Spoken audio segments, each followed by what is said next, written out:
Gracias por acompañarnos en este día y les saludamos en el nombre glorioso de nuestro Señor Jesucristo. Y agradecemos, como siempre, a nuestro Señor por una oportunidad más de vida, una oportunidad en la cual nos hemos reunido para alabar y bendecir su nombre. Como siempre, todos los domingos a partir de las 11 de la mañana, alabamos y bendecimos el nombre glorioso de nuestro Señor Jesucristo. Aún muchos se encuentran en casa y queremos que la palabra de Dios llegue hasta sus corazones, a sus vidas, a sus familias y de esta manera seguir creciendo en la fe gloriosa de nuestro Señor Jesús.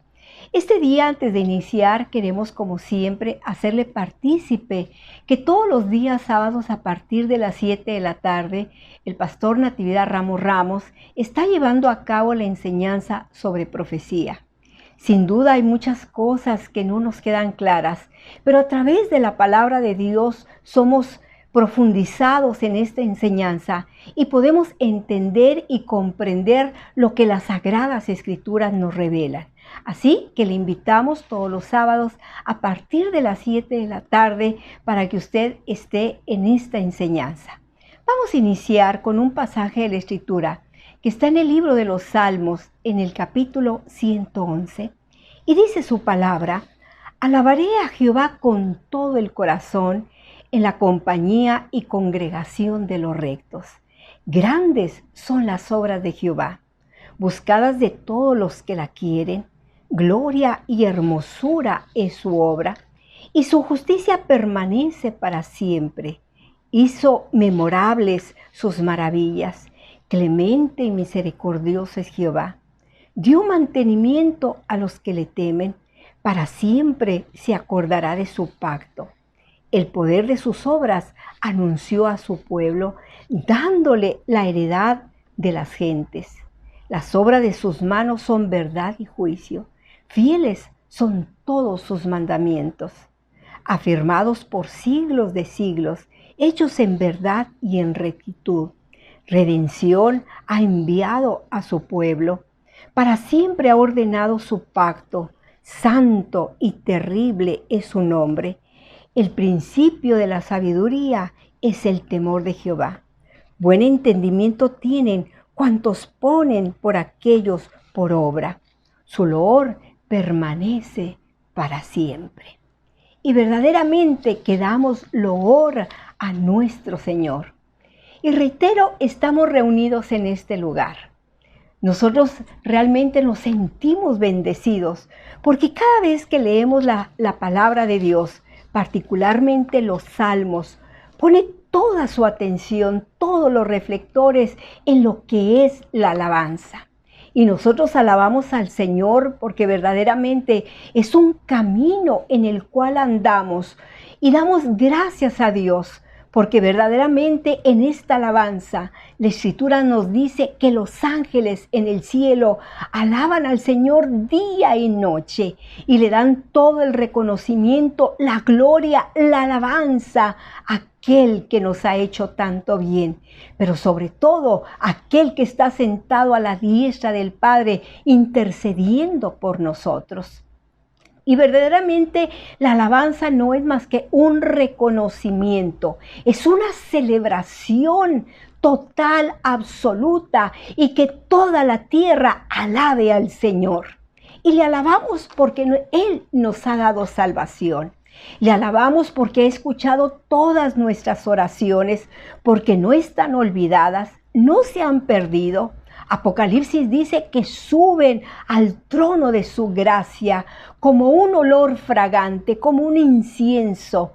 Y en todas las generaciones, en todo el mundo, estas oraciones son presentes delante de Dios y se suman cada día. ¿Cómo no? Si muchas madres el día de hoy están afligidas, oran por sus hijos, por fuentes de trabajo, para que sus hijos vivan en rectitud y no se aparten del camino de Dios. Verdaderamente que también la alabanza forma parte de la alegría en nuestras vidas. Exhibimos las razones por las cuales nosotros cantamos a ese Rey de la Gloria, pero también porque hay una gran razón, porque somos redimidos de Dios, somos hijos de Dios. Y este día nosotros vamos a decirle al Señor que con todo el corazón le alabamos, porque queremos que Él renueve nuestro corazón, nuestra vida, nuestro entendimiento. Y hay una razón también, porque hemos venido ante Él. Quizá muchos el día de hoy tengan su vida arruinada, hecha a pedazos, pero vengan a Cristo y vean la transformación tan grande que Él va a hacer a través de su palabra. Este día hay un mensaje para su vida, que Cristo Jesús quiere ser su Salvador. Así que con gusto y alegría cantemos con todo nuestro ser.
Dame, Señor, yo soy varón y tú eres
Yo creo que hay una gran necesidad de buscar a Dios. Y si usted este día está dispuesto para ser bendecido, entonces estamos listos para recibir el consejo de la palabra de Dios. Pero antes quiero felicitar a todas nuestras hermanas por el Día de las Madres. Un grande abrazo de parte de la familia Ramos, de parte de la Iglesia El Camino de la Fe, deseando que todos sus anhelos sean cumplidos. Y aquellas madres que ya no están con nosotros, entonces les damos un aplauso, un reconocimiento, porque han dejado hombres y mujeres de bien que le creen al Señor bajo cualquier circunstancia de la vida. Así que en este momento dejo este lugar a nuestro pastor, nuestro hermano Natividad Ramos Ramos. Gracias a Dios por esta oportunidad que nos concede a través de este medio de convivir con la palabra escrita en este libro sagrado que es la Biblia, las Sagradas Escrituras. Y mando un saludo a todos nuestros hermanos de la Iglesia El Camino de la Fe y a los que por diversas razones no pueden ir todavía, y a los hermanos que nos están acompañando ya en las reuniones que hemos abierto, particularmente el día domingo de 11 a 1 de la tarde. Mis hermanos, pues de veras gracias a Dios porque tenemos este libro donde tenemos todas estas palabras escritas que son de vida eterna, que podemos pensar en ellas, reflexionarlas y pueden apoyarnos en muchos momentos de nuestra vida. Y esta mañana, vamos a continuar con los mensajes sobre la ruta ministerial del Señor Jesús. Ustedes saben que retomamos esta serie de mensajes conceptuales a partir de que el milagro de la multiplicación de los panes y los peces que hizo el Señor Jesús en aquel lugar apartado, desierto, es decir, alejado de la población, donde alimentó como a 5,000, sin contar a las mujeres y los niños. Lo que quiere decir que fue una gran multitud la que fue alimentada con 5 panes y 2 peces, que fue esto lo que llamamos un milagro creativo. Había 5 panes y alcanzaron para esos miles de gentes y todavía sobró. Había 2 peces y alcanzó para todos y todavía sobró. Entonces, gracias a Dios, porque Él es vasto como proveedor. Pero hemos dado varios mensajes en el capítulo 6 y en realidad seguimos hospedados todavía en ese capítulo y asociados al milagro de la multiplicación de los panes y los peces, porque al siguiente día encuentran al Señor Jesús allá en Capernaum y abren con Él una charla intrascendente que luego el Señor los lleva a que hablen de cosas que tienen valor eterno. Y entonces hemos estado allí viendo la conversación del Señor Jesús tuvo con esta multitud y en qué quedaron las cosas, que es muy importante. Y yo voy a leer el pasaje en el Evangelio de Juan. Voy a leer del versículo 41 y 42 y luego del 47 en adelante. Murmuraban entonces de él los judíos, porque había dicho: yo soy el pan que descendí del cielo. Y decían: ¿no es este Jesús, el hijo de José, cuyo padre y madre nosotros conocemos?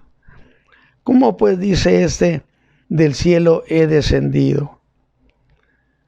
Y el 47, de cierto os digo, el que cree en mí tiene vida eterna.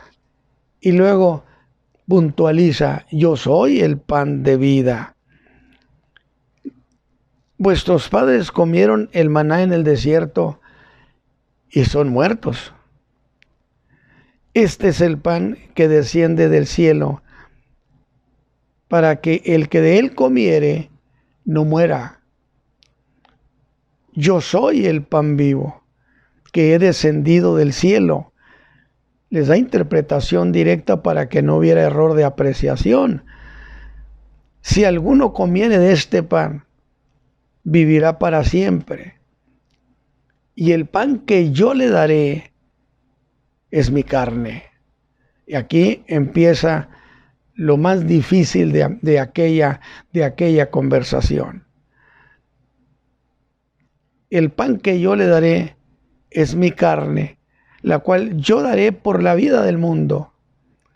Entonces los judíos contendían entre sí diciendo: ¿cómo puede darnos su carne a comer? Y Jesús les dijo: de cierto os digo, si no comiereis la carne del Hijo del Hombre y bebiereis su sangre, no tendrás vida en vosotros. El que come mi carne y bebe mi sangre tiene vida eterna, y yo lo resucitaré en el día postrero. Y remata de nuevo con esa aclaración: el que come mi carne y bebe mi sangre. Padre eterno, te rogamos que esta mañana tengamos una mañana agradable en tu Hijo amado Jesús.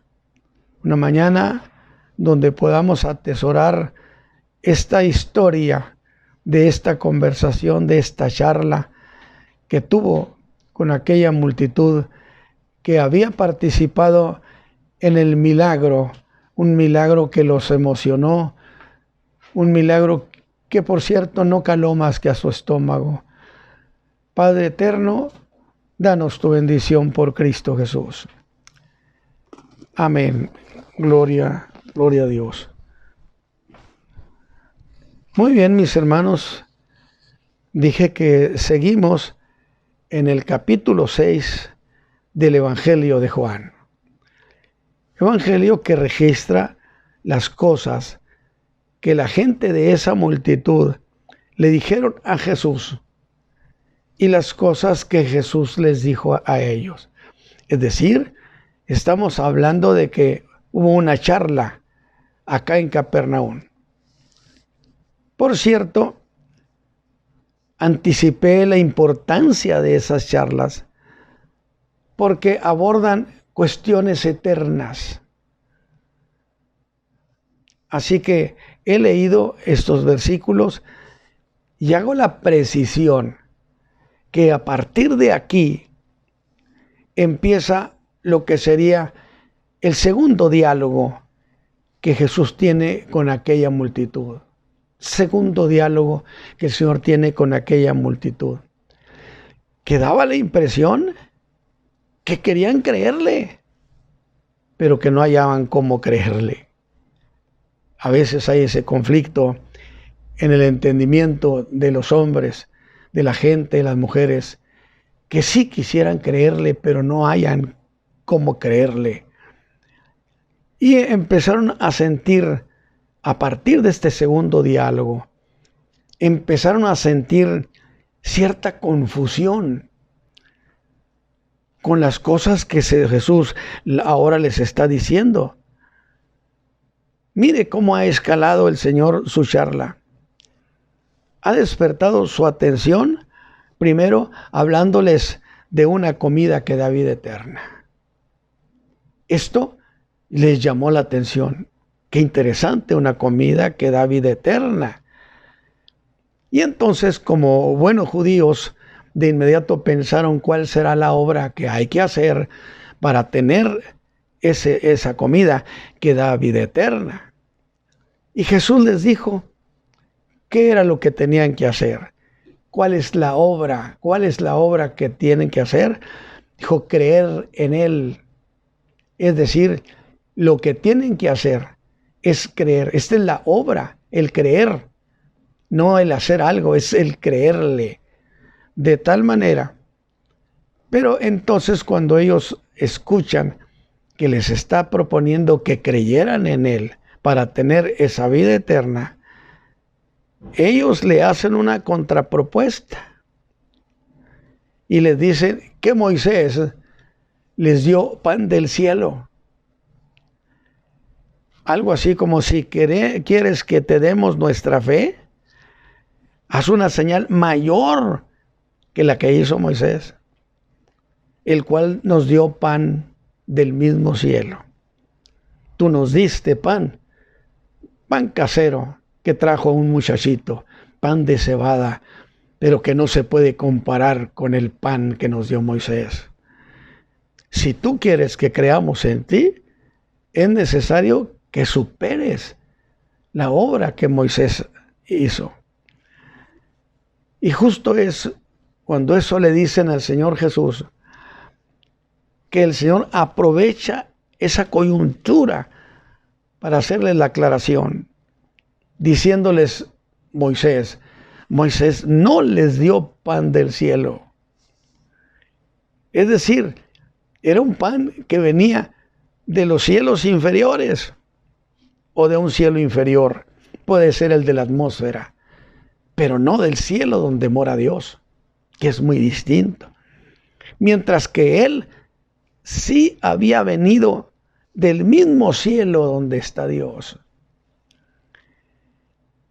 Con la propuesta que Jesús hizo, está estableciendo un principio formal, es decir, la fe en su persona. Nadie puede tener ningún bien divino, la vida eterna, perdón de pecados, si no es a través de Jesucristo y la fe que se ponga en Él. Y mientras hemos sido testigos de cada palabra que Jesús les dijo, el Señor ha ido poniendo al descubierto las deficiencias de aquella emocionada multitud del día anterior.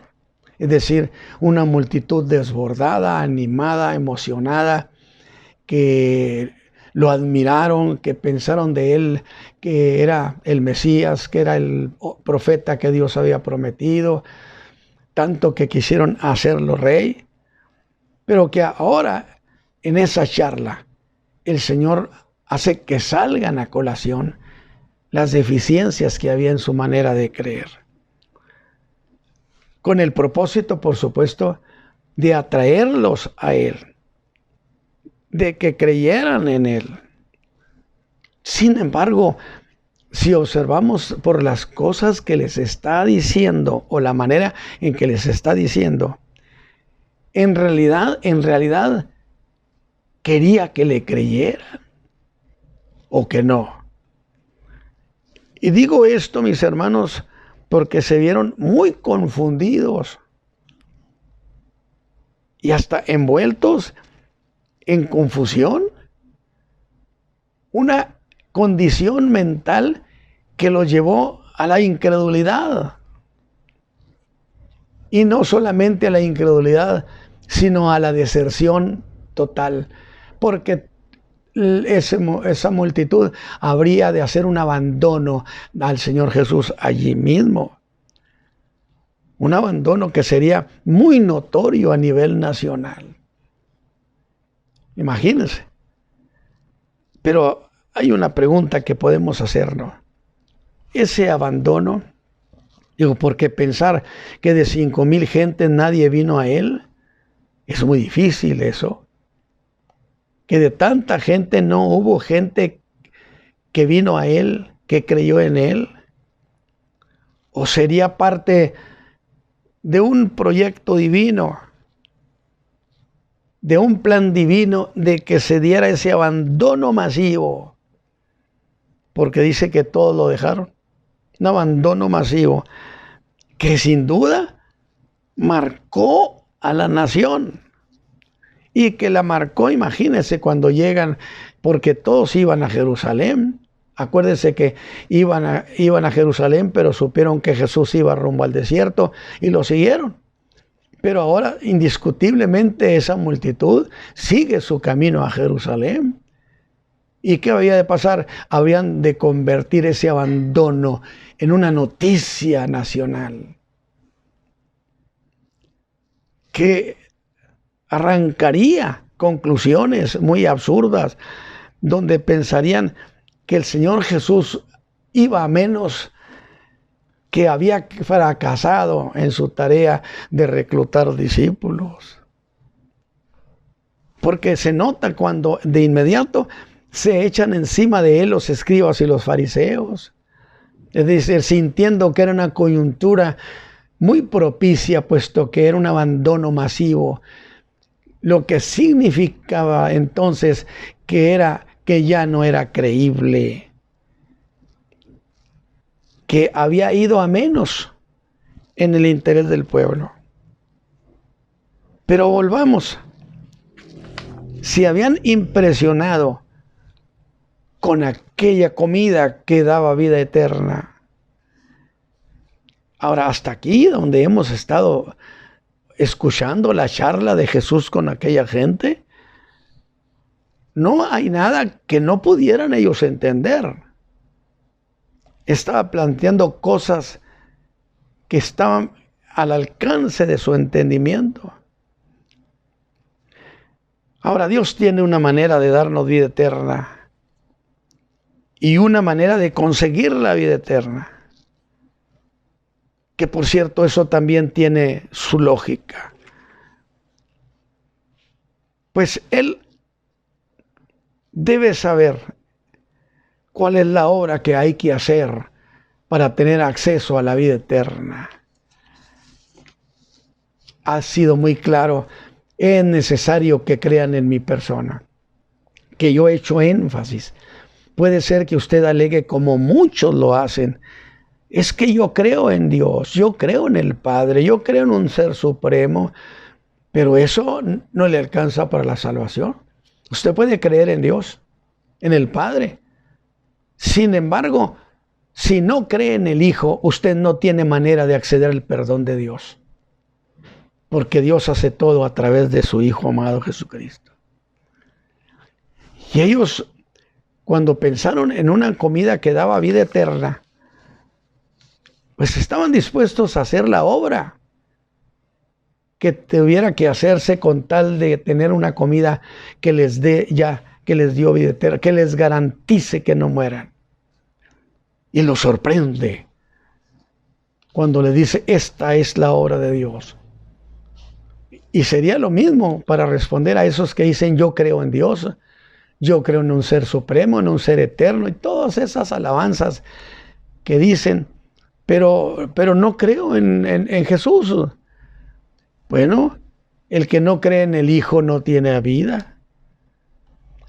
Y cuando Él les dice que la obra que tenían que hacer es que creyeran en el enviado de Dios, haciendo referencia a su persona, se vieron rebasados. Cuando la gente es cuestionada, sí cree, ahí anda muy emotivo, citando pasajes de la Escritura, textos, cantando, pero llega un momento cuando son cuestionados a cómo tener una relación con Dios a través de Jesucristo.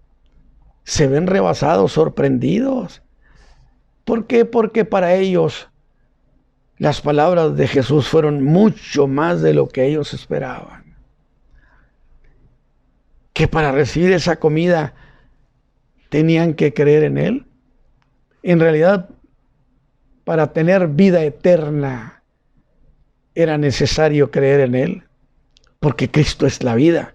Dijo: yo soy la verdad y la vida, y nadie viene al Padre si no es por mí. Así que para aquella multitud, eso que estaba diciendo el Señor, pues era una cosa fuera de lo común.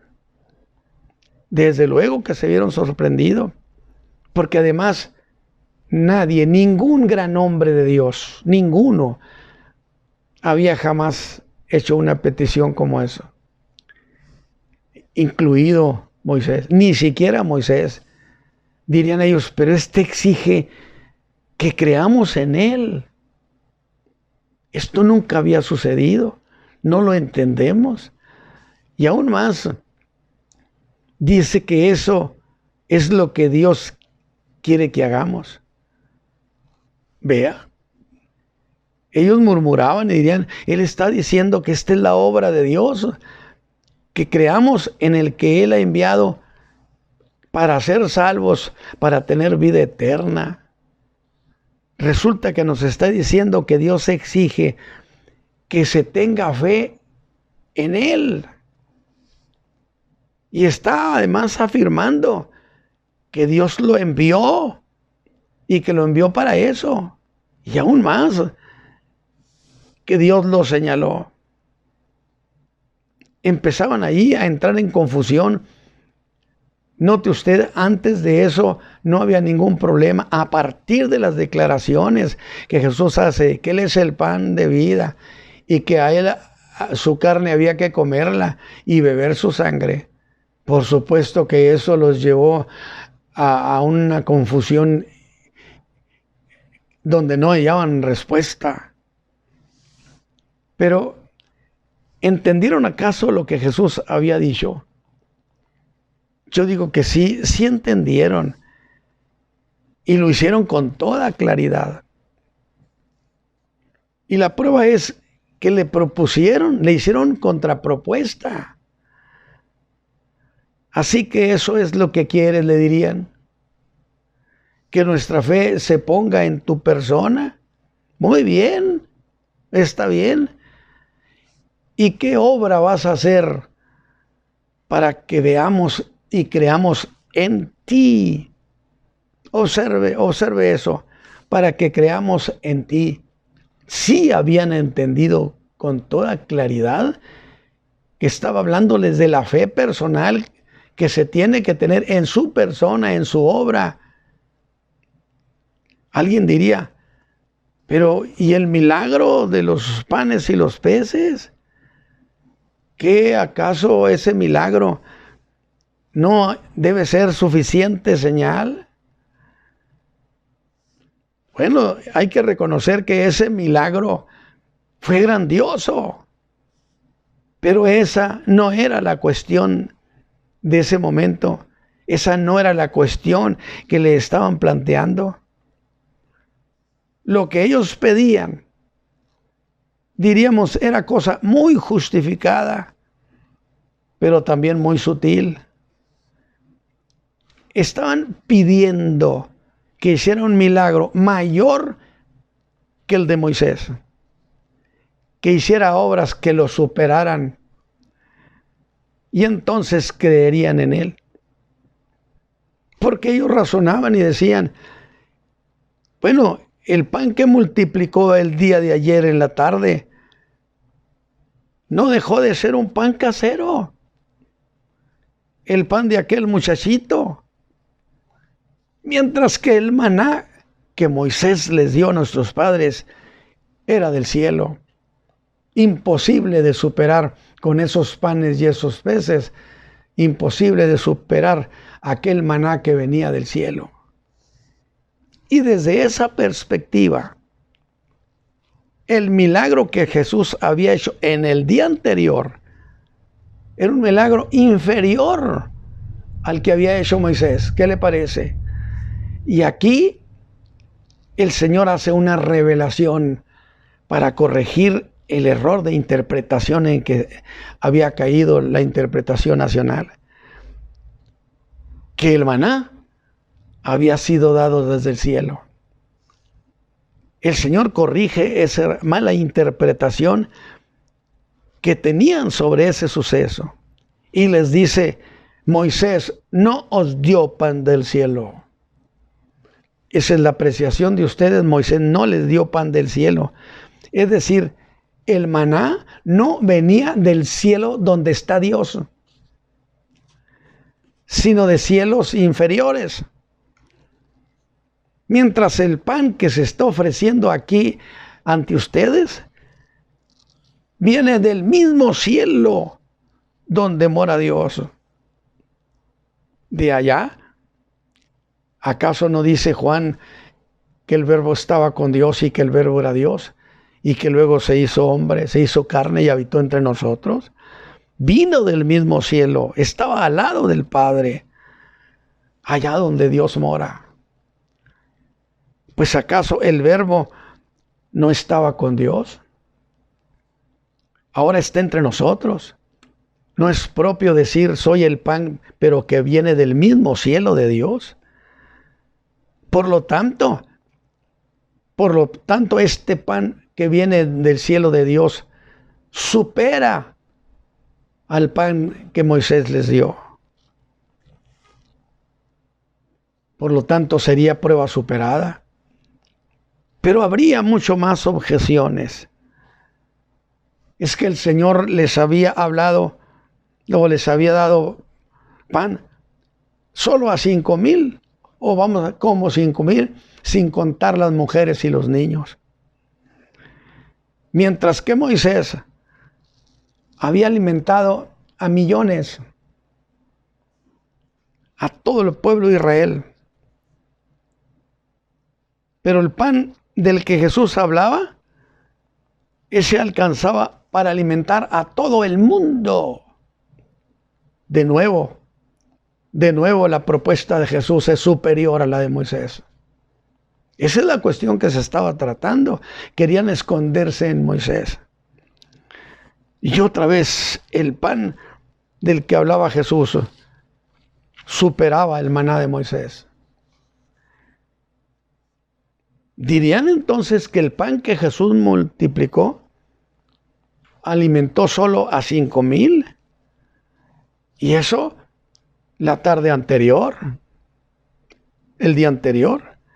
Mientras que Moisés los alimentó por 38 años. De nuevo dijeron, el milagro de la multiplicación de los panes y los peces es inferior a lo que Moisés hizo.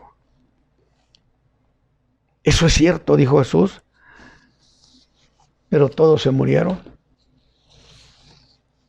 Mientras que el pan que yo le daré les dará vida eterna. El que come este pan ha de vivir eternamente. Y otra vez, entonces, la propuesta de Jesús supera a la de Moisés.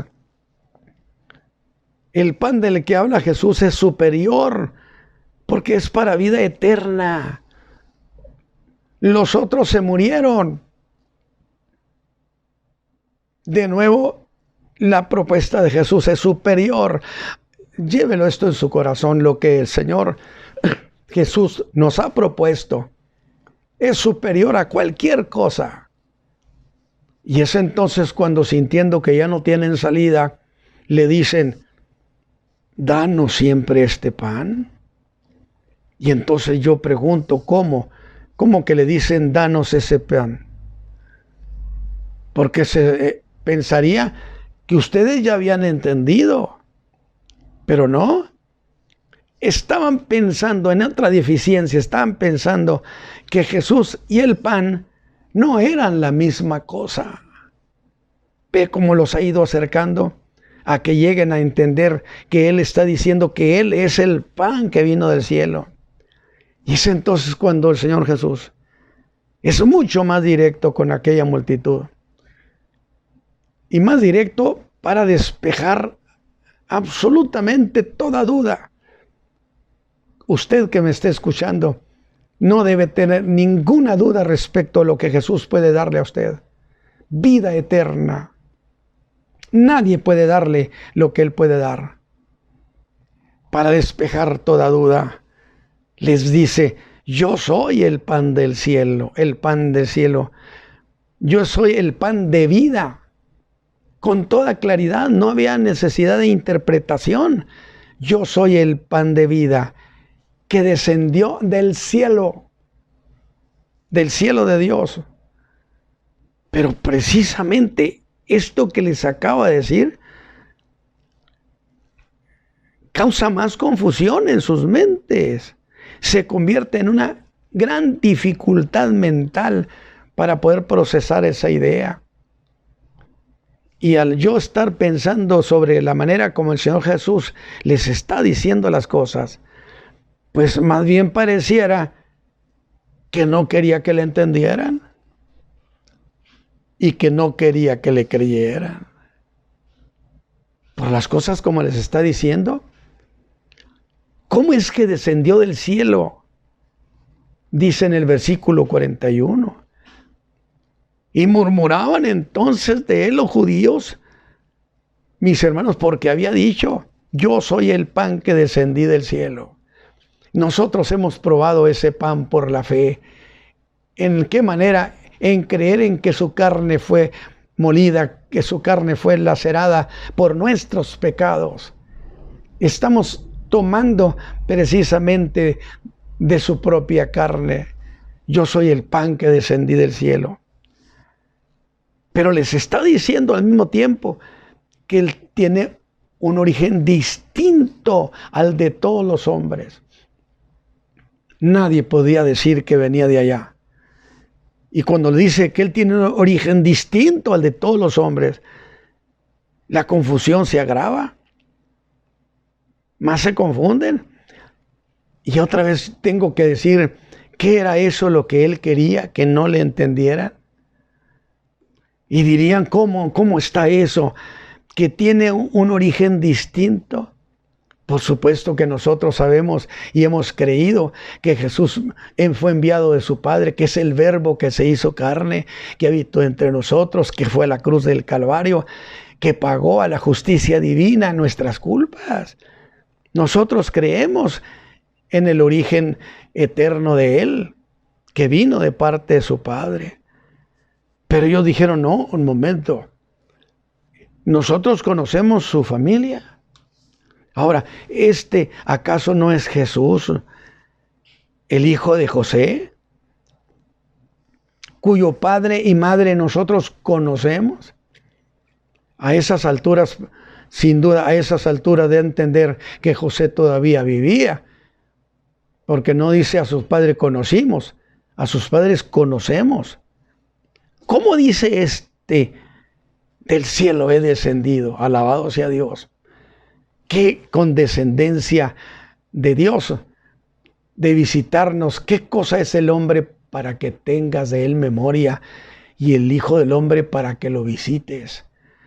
Para que haya dejado su trono de gloria y haya vivido entre nosotros 33 años. Alabado sea Dios. Fuimos privilegiados de manteles largos, porque el Verbo se hizo carne y habitó entre nosotros. Pero ellos estaban confundidos.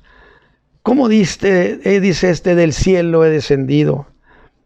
Es decir, con su mejor voluntad de creerle, no podían creerle.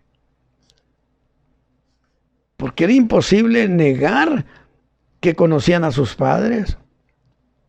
Dirían, si alguna cosa conocemos con seguridad, es su origen. Él es de Nazaret. Allí conocemos a su familia. Y toda esa confusión se empezó a volver desconfianza. Todo ese estado de ánimo de seguirlo, de querer hacerlo rey, se empezó a desplomar. Por eso he dicho, el día que Jesús multiplicó los panes y los peces, la popularidad suya alcanzó el más alto nivel jamás tenido. Pero esa popularidad se empezó a desplomar a partir del siguiente día. A grado tal que el día que fue crucificado, nadie votó por él.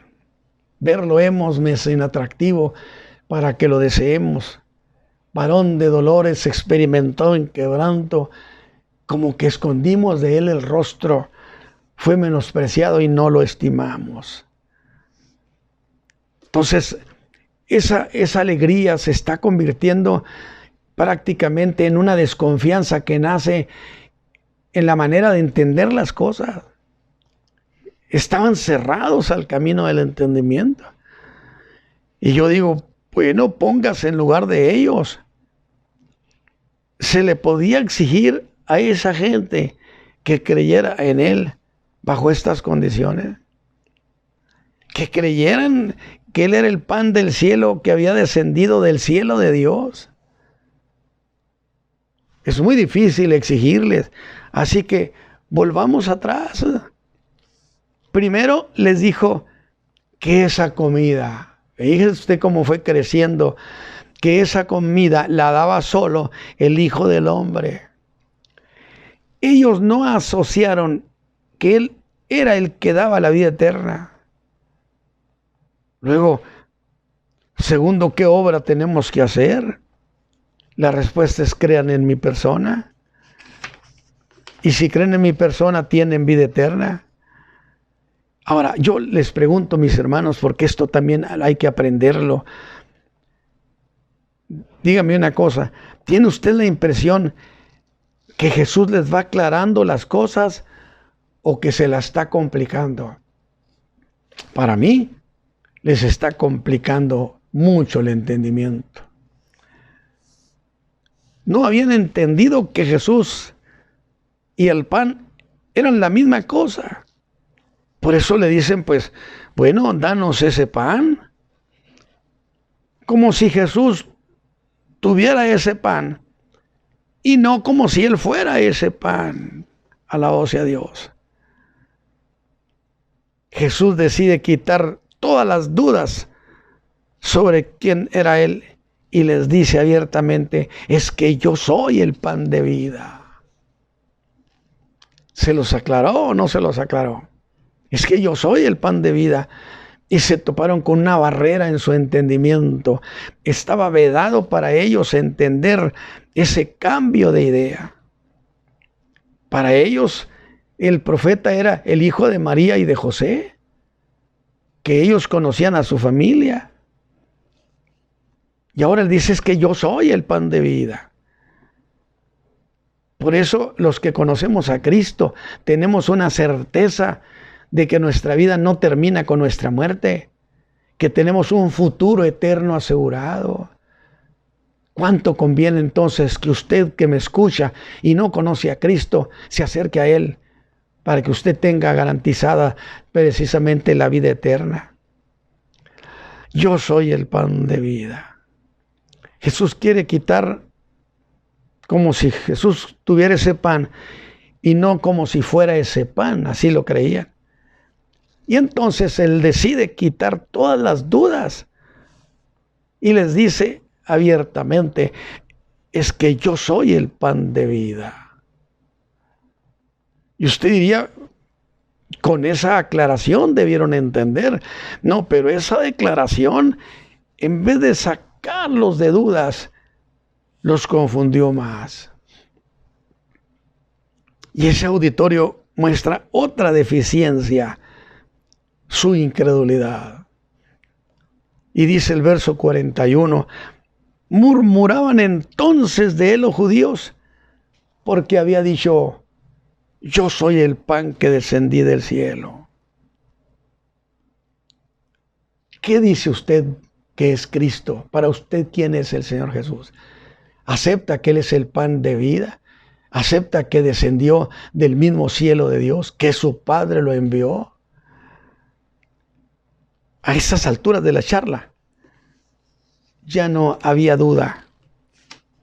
Quedaba muy claro que Jesús estaba reclamando para Él que Él era el pan. Pero esa declaración hizo que en ellos se levantaran más sospechas. Por eso le estoy diciendo, pareciera que el Señor no quería que le creyeran. No quería que vinieran a Él. Las cosas que les estaba diciendo, al contrario, causaban desconfianza, incredulidad, se alejaban de Él.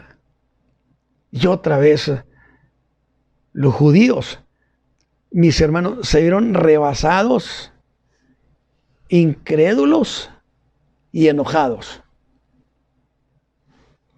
Y se despertaron más preguntas. Y se da un fenómeno en esa multitud. Empezaron los comentarios en voz baja. Un cuchicheo entre la gente. De tal modo que buscaban que Jesús no los oyera.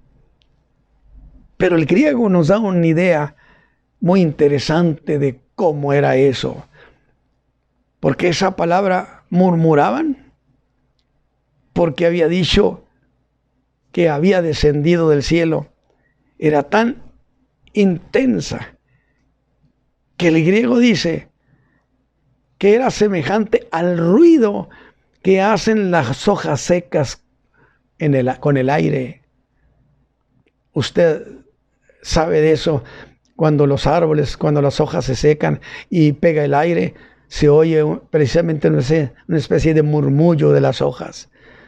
Y ellos rezongaban, regañaban entre dientes, tan molestos, indignados, a punto de irse de allí.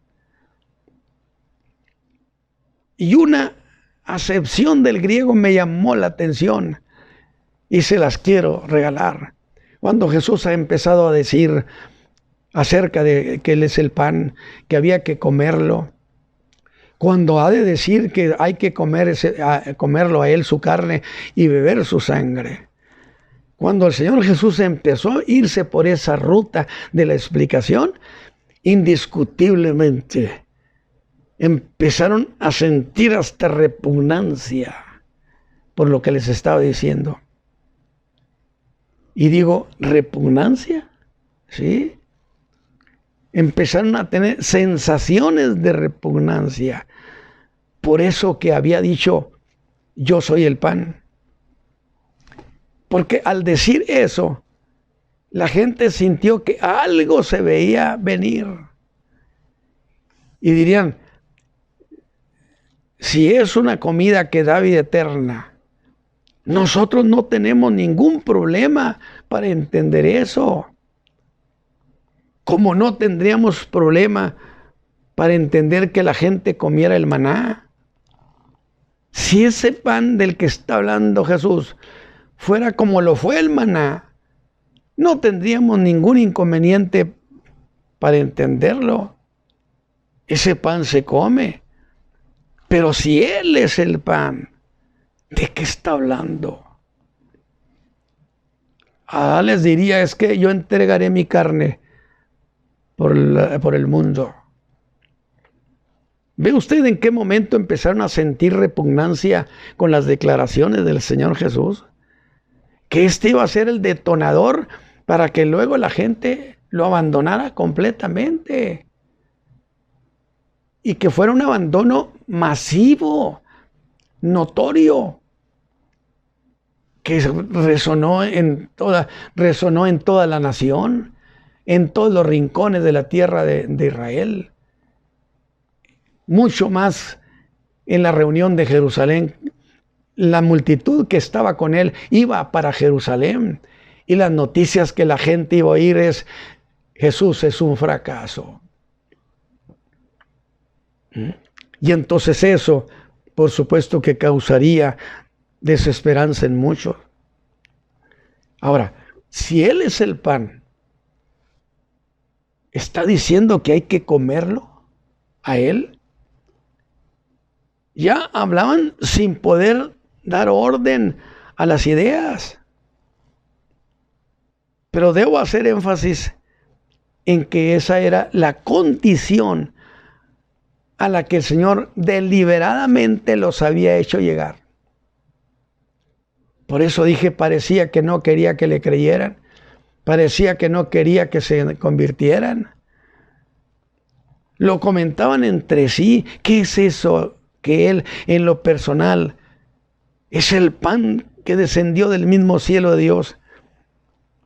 Y tras esos comentarios, ya se percibía el ánimo de dejarlo, de abandonarlo. Por eso dije yo, empezaron a sentir la sensación de repugnancia. ¿Qué es eso de beber su sangre? Ningún hombre de Dios ha hablado en esos términos. Pero el Señor Jesús en esa charla, de esa manera, perdió todo el terreno en sus corazones. Alguien dijo que no lograban creer a pesar de que sí querían creer. Pareciera que había un impedimento para que no le creyeran. Sin embargo, aunque creerían creer en Él, no encontraban cómo justificar ese creer. Y ahora Jesús aborda esa incredulidad que los incapacitaba para creer en Él. Y revela en el verso 44 la razón de esa incredulidad para recibir a Jesús como su Salvador. La cuestión espiritual que había detrás de ese no poder creer. Él dijo, es que ninguno puede venir a mí si el Padre que me envió, si el Padre no me los trae. Ninguno puede venir a Él porque el Padre que lo envió no le trae la gente. Y yo digo, de esos 5,000, el Padre no le trajo ninguno. No le trajo ninguno, porque ninguno le creyó, se fueron todos. Ahora, yo quiero pensar, por supuesto, y creo que es razonable lo que le voy a decir, en el sentido de que no le creyeron en ese momento, de que no fueron a Él, pero no significa que el Padre después no se los enviaría a muchos de ellos. Pero en esa ocasión, mi Padre no me los trajo. Y si el Padre me envía a alguien, yo no lo echo fuera, yo lo recibo. Es un trato con mi Padre. Pero entonces si el Padre no se los envió, entonces pensar que el Padre no quería que vinieran a Él. ¿Cómo ve? ¿El Padre estaba provocando entonces un abandono masivo? Yo digo que sí. Porque sí, precisamente porque era necesario para que Jesús fuera a la cruz, era necesario que la multitud, que la nación lo rechazara. Y en vez de ir al trono, fuera a la cruz para morir por nuestros pecados. Por supuesto que este era un acto deliberado del Padre. Era un momento crucial, un momento justo para que lo rechazaran.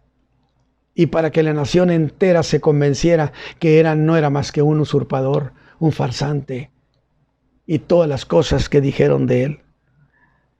Y yo ya dije, encuentro una razón, porque a partir del abandono masivo que se dio, el pueblo perdió interés en Jesús como el Mesías.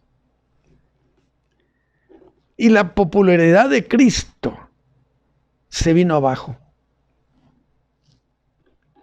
Y esa sí era una condición necesaria para que al Mesías lo llevaran a la cruz. Si el pueblo hubiera creído en esos momentos en Él, si la popularidad se hubiera mantenido, definitivamente el pueblo no hubiera permitido que lo crucificaran. Pero era necesario que el pueblo se hiciera a un lado. Crucifícale, crucifícale. Que la gente, ¿cuántos de las gentes que el Señor hubiera sanado, hecho un milagro, estarían allí haciendo burla de Él? Yo sí creo eso. Y esa era una condición necesaria para ir a la cruz, que la gente lo abandonara. De manera sencilla se puede decir que si usted no viene a Cristo, es porque no quiere.